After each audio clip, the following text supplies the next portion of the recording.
Welcome to the Nightly Rant. I'm Mike. And I'm Toria. This is the show where we talk about the awful things that have happened in our day, the awesome things that have happened in our day, and all the things in between. Thanks for listening, and we truly hope you enjoy.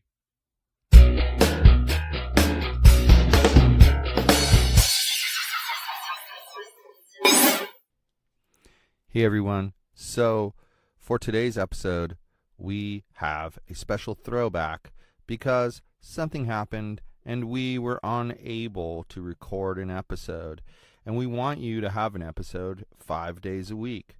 So we hope you enjoy this special throwback episode that we have chosen for you. So it's Tuesday, right?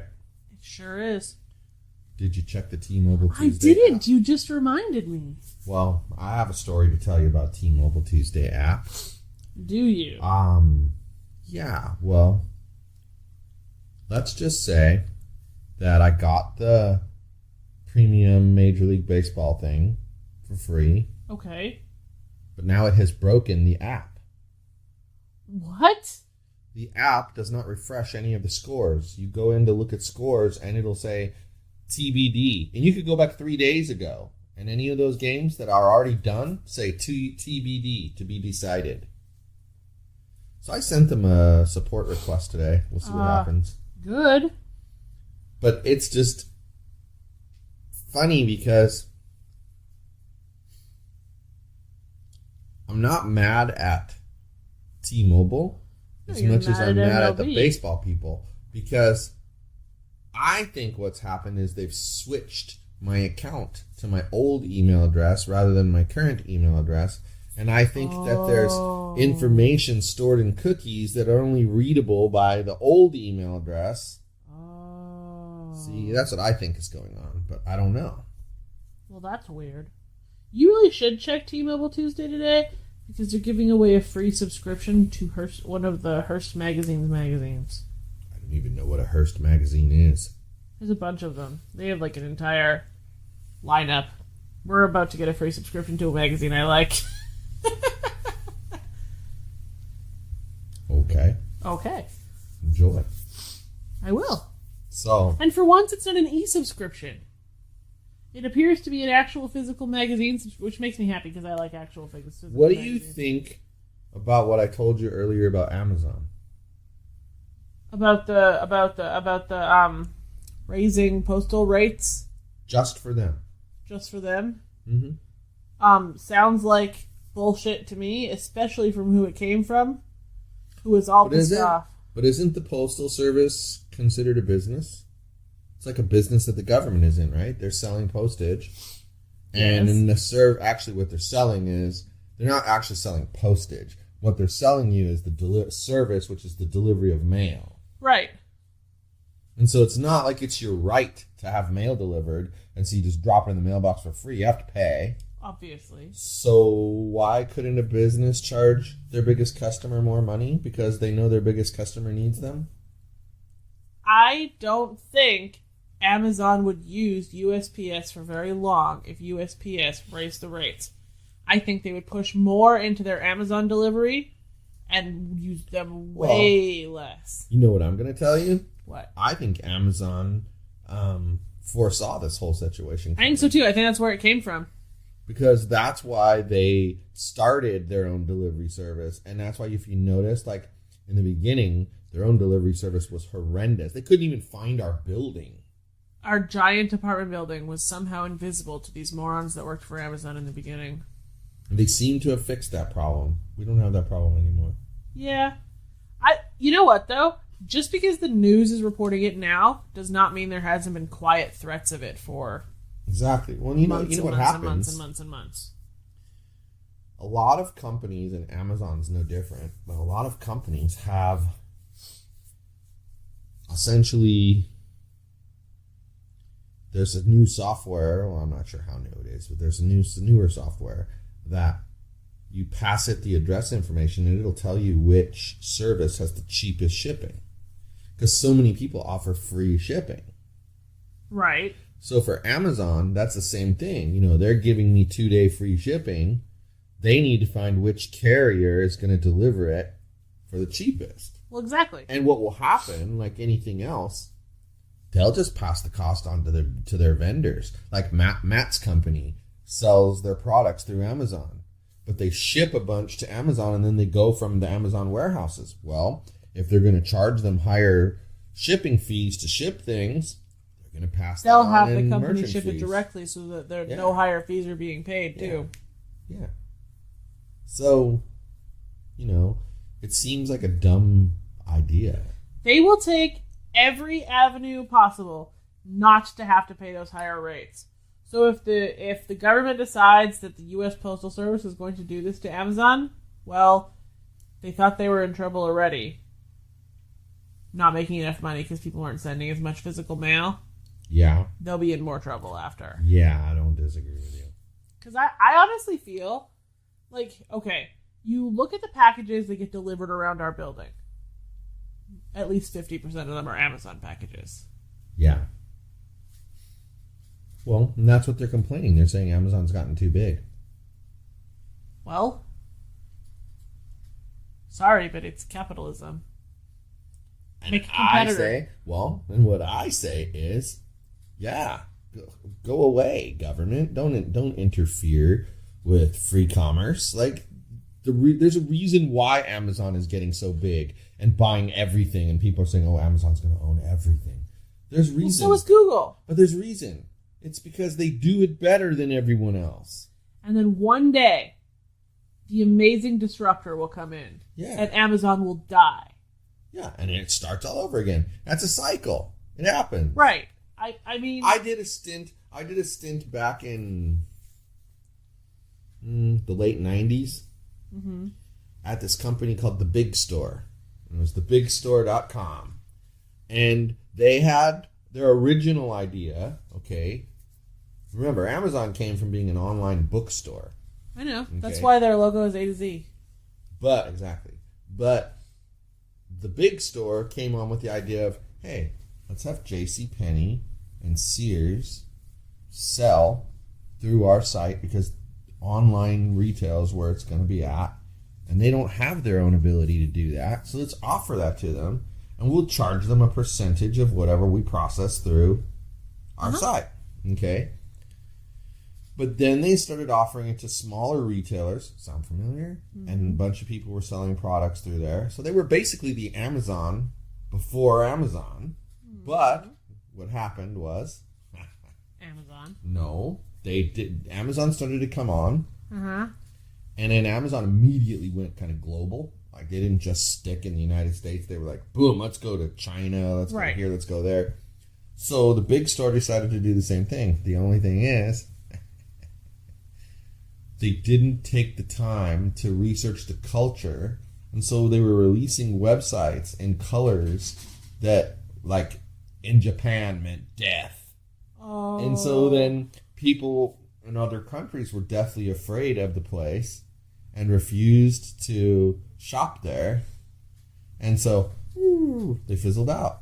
Well, yeah, Amazon started with books, and then they started releasing their own book technology, and then they slowly started releasing other office-y type things, and then they figured, well, if you're going to do home office, well, why not do the entire freaking household?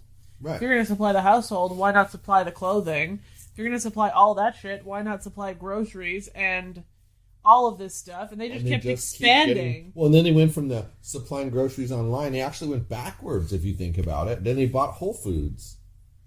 But we know why they bought Whole Foods, right? Do you know why they bought Whole Foods? I have an opinion. Amazon Fresh? Yeah, it's for the delivery network. Yeah, I don't... It's the distribution network that Whole Foods already has in place. It ain't the stores. They could care less about the stores. I think grocery stores or whoever they were getting their Amazon Fresh goods from before they bought Whole Foods was gouging them. Yeah. And so it was better business for them to purchase Whole Foods than it was... Yeah. But that's how the society should work. That's how our market system should work. Well, it's a pre-existing distribution center. And if you know what you're doing and you beat everybody else out, well, kudos to you. And Whole Foods is across the country already, or wherever it is. It may not be all the way across the country. I don't know, of course. But It's pre-existing distribution centers. They didn't have to build any new infrastructure. They don't have to, Amazon Fresh coming soon to Texas. No, right. They bought Whole Foods, so there's already a distribution center. It's Amazon Fresh has arrived in Texas. Yep. This is true. But somebody will come along. Like, if you remember, in the early 2000s, all there was, like, chat platform-wise, was, like, Yahoo Messenger. And then MSN Messenger came out and kind of destroyed Yahoo Messenger. And then Skype bought MSN Messenger and kind of tried to kill everything. And now there's Slack, and it's trying to take down all the business. But then the irony of it is, Skype bought MSN Messenger and from Microsoft and killed it off, and then Microsoft turned around and bought Skype. And Skype is a worse platform than MSN Messenger was. In a lot of ways. Skype is even worse now than it was when Microsoft bought it. It's become this big, giant, bloated piece of garbage. I remember trying to Skype with a friend, and then it just wasn't working. Like, and my parents have shitty internet. They've always had shitty internet, so it was not super surprising that it wasn't working. But then we tried MSN instead, because you know how MSN used to have games? Mm-hmm. So we were going to video chat and play a game at the same time. And it was flawless on the same shitty-ass internet connection. So, like, I don't know. Skype just doesn't do what I need it to do in my life. It's better now than the voice call quality now is better than it used to be, but everything else is still garbage. Agreed. Yeah, a disruptor always comes along and destroys everything for the big company. Yeah. And I don't think a single disruptor could take down Amazon. No, but they could beat them back. But they could beat them back in certain areas. Like if somebody else decided to come in and corner one of the markets Amazon is sitting in. Well, let's say one of the big grocery distribution companies, like Kroger. Okay? Did better than Amazon Fresh. What if Kroger paid to have a website built just to mimic Amazon Fresh? Just that part. Yeah. They could cut them out of the market. And then just completely kick their ass because, come on, let's face it, Whole Foods ain't getting the best prices. But Kroger will. Right. So they can go to the same supplier, both companies, to get the same product. Kroger's going to kick Amazon's ass because they're going to get it cheaper. So I say it's anything's possible, but you're not going to take Amazon down. But what you are going to do is knock them back in certain areas, like groceries, for instance. Right. And I feel like Walmart is the grocery retailer currently working on that. I agree with you. I don't even think. More people have to think exactly like this that I thought, because they have to. Because when I heard that you could go to Walmart, buy things, submit your receipt, and they give you back money on things they were higher than other places, I was very skeptical at first. So at first, I would check the prices myself in advertisements and be like, wait a second, it's 49 cents cheaper on sale. They gave me 49 cents back. They didn't lie. So after a while, I got to really trust them. Well, like I tell the kids, they'll say to me, oh, Dad, Mom said this was on sale at Ralph's. Yeah, but I got to drive all the way over to Ralph's and then all the way back home when I'm already at Walmart. Might as well buy it at Walmart, and in a couple days, they'll have money on my card waiting for me. Well, and in that case too, if it's like 25 cents cheaper, you're going to spend that 25 cents in gas driving over to Ralph's. Yeah, easily. Let's be real now. So, and I think you're right. I think that's what Walmart's quietly working on, is kicking their butt. I think okay, they've got that. You order online and then you just have to stop at Walmart and pick up your grocery thing right now. I think as soon as they get that rolled out everywhere, a delivery service will follow. Yeah, I agree with you. They do stuff in phases. Right. They don't have the luxury of doing what Amazon does and just, hello, we've done this. Right, they don't have that kind of money. Right. But that's why I say I don't think you'll ever completely destroy Amazon, but you can definitely take over segments of the market. Now, Barnes & Noble tried. They tried to get into the e-reader market, and they lost that battle. They lost that battle handily. People still buy the Nook, though. But see, the actual Nook, the only Nook that's available anymore is a little tiny one. After everything else is just a tablet from Samsung. Well, yeah. I don't know. So you're really buying a tablet that has an app on it. You're not buying an e-reader. That's branded Nook. Yeah. I don't know. It's a strange world when you want to knock down a company and charge it more money because it's doing well. No, I don't, that's not okay. I don't think that's right. I totally get that they're going to negotiate contracts. I get that, but they got to be careful. Because it's not going to, in the end, Amazon's already so big, as I started saying before, that it isn't going to hurt them. They're going to push it off onto their vendor. And they're going to tell their vendor to ship it to here and to there. And they're not going to charge shipping to us Prime members. And they're not going to reimburse the vendor for the shipping either. Right. So they're just going to make more money. And the vendor can't go somewhere else because, let's face it, Amazon has more attention paid to it. What do we do? I mean, I watch both of us. We do this, and so do the kids. First thing, you go, oh, I want to get those Nike socks. Right to Amazon. Let's see how much it is. Like, instantly. Right. I open my Amazon app more times than I care to think about. Because I'm either looking for a book and I want to see if it's on the Kindle Unlimited, or I want to see what something costs, like what the price of something is. Right. And it's amazing for that. I think if Amazon could fix Audible to the point where it was actually, I don't know, worth what the hell you pay for it every month, I would like Audible a lot. Okay. This is what I don't understand. If you think about it, there was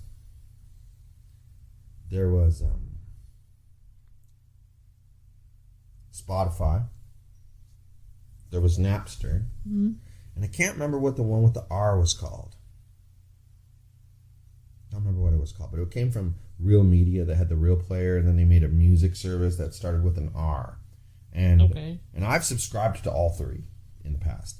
All three. And there's Apple Music as well, who does now there's Apple Music, right? And there's Google Play Music. And there's another one, the one that Mitch was telling us about. But what do you think is the draw to an online music service?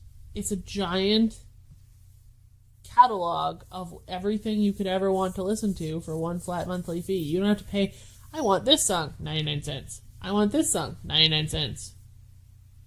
Okay, now, question for you. You realize that they rotate in and out catalog items sometimes too, right? Yeah, but you never notice because there's such a giant, vast catalog. Exactly, because if you go to play that and it's not there, you just go on and play something It's else. a little weird when it's in a playlist and it just, skips that song. Yeah. You're just like, all right, then. Okay. So you're saying that for the price, you're getting a great value. Well, because, before Spotify, I was probably spending $20-ish a month on music from iTunes. Because there'd be a song I'd really want to listen to, and I'd be on my phone and not in the world of pirates, and I would want it then, and I'd pay 99 cents for it. See, like for me, having worked for a music company, I got a lot of promo CDs for free. Okay. I had over 2,000 CDs. Uh-huh. And I literally had, access to a playground full of music. Right. And then working in the music store as the manager, I want to hear this new CD by so-and-so. Boom, open it. Let's listen to it. It was my choice. It was nice. You basically worked inside of a old Spotify. Right. Like a manual Spotify. Well, that's what's funny because back then, there was a service that came out and they would have this kiosk and you'd punch in song titles out of a catalog with numbers, and then it would create a mixed tape for you with it completely labeled and everything, and they charge you, so much per song that was on there. But anyway. That's pretty neat. So why, if you think about it, why wouldn't a place like Amazon do the same thing with Audible? Books? So yeah, they do it with Kindle Unlimited. So why wouldn't they take the audiobooks and do the same thing and make it more worthwhile? Like, hell, I'm not even saying give you unlimited access, because I'm sure what the part of the deal is royalties. The royalties are probably higher for book writers, authors, than it is for musicians. Well, hold on a second. Let me clarify something. If you've never used Audible, when you subscribe to Audible through Amazon, it's $15 a month. Which doesn't sound so horrendous if you're getting some value. Right. You get one free audiobook per month. Yeah, and then like a 10% discount on a second one or something like that. That's it. That's what you get for your $15 a month. Okay, now you continue. There needs to be more value. So I'm not saying, like I said, maybe the royalty structure for an author is different than for a musician. Maybe because musicians tend to sell millions and millions of copies of whatever they release, that they get a smaller cut, okay? Maybe that's what it is. But whatever it is, they need to offer more value. Maybe up it to 3 books for $15 or 4 books for $15. Or even make it so you don't own them. They don't have to make it unlimited, right? And then, or make it so you don't own it, in which case, then it could be like a Spotify. Or, quite frankly, why not just go the Kindle Unlimited route for Audible? You have X number of slots in your queue. When it's full and you want to add one, you got to check one back in. Get this. And think about it, though. They're all audio recordings that are streaming over the internet. So what is it? If 50 million people at one time picked Yogi's biography to listen to, it wouldn't cost them anything more than if those same 50 million people listened to 50 million different books. Get this, though. Kindle Unlimited has some audiobooks. Yeah. I know. I've seen them. And it's $9.99 a month. You can read everything you want to read. And that's my point. If they can do that, I'm sorry. To me, having text on a screen or having somebody talk to you, they're both delivered electronically. Right. So to me, they're taking up just as much space. They cost just as much bandwidth to deliver. They cost just as much storage to store them. Exactly. So you know what? If you can do it with the ebooks, you can do it with the audiobooks. You sure and that's could. where that service could improve. Because at that point, it would be worth, gosh, even if they charged $15.99 for it, it would be worth it if you could get 10 books in your queue and move them in and out whenever you wanted to. Or even if they just made it so you could download and put in your queue 10 books per month. Yeah, well, it would work. Come on now. There's got to be something better you can do. That kind of stuff drives me crazy, because it's almost like they're aware of the possibility, but they don't give a crap. Yeah. And I suppose as long as people keep buying into their service at $15.99 a month for one book, they're going to keep selling it at $15.99 a month for one book. Why change? Probably. Why change? More people need to there's an opening there from buying. People, there's an opening there for an intelligent person. Yeah. Take Audible away from Amazon. Anyway, exactly, and that's one of the companies is trying to do that. But I can't remember what it was that I didn't like about their service. And they had music, movies, and books. Is that the one that also has magazines? Yes. Their selection was garbage? No, the one that they showed me was excellent. Was it? But there was just something about it. I think it was a little more expensive. The one that I saw, their selection was all B-list things that you've never heard of in your life. Anyway, anything else exciting going on in your end of the world? No. I've pretty much lived in a hut of work for the last 2 days, so nothing exciting has happened. Yeah, well. Except for Mike Pence. And that we talked about that yesterday. All these days are so long because we're working and needing to get work done early. And like Thursday will be that way because we have track meet to go to. Yay. I love short days.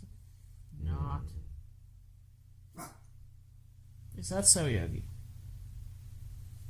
Anyway, I have nothing else to say. Okay. Well, then I guess we should boogie on down the road. What do you say? I say good night, everyone. Hasta la bye-bye. Hi everyone, this is Mike, and I truly hope you enjoyed this show. You're able to subscribe to this show on iTunes, Google Play, and Stitcher so as to never miss an episode. If by chance you did miss an episode here or there, you can catch up on all shows, past and present, by heading over to yogispodcastnetwork.com/TNR show.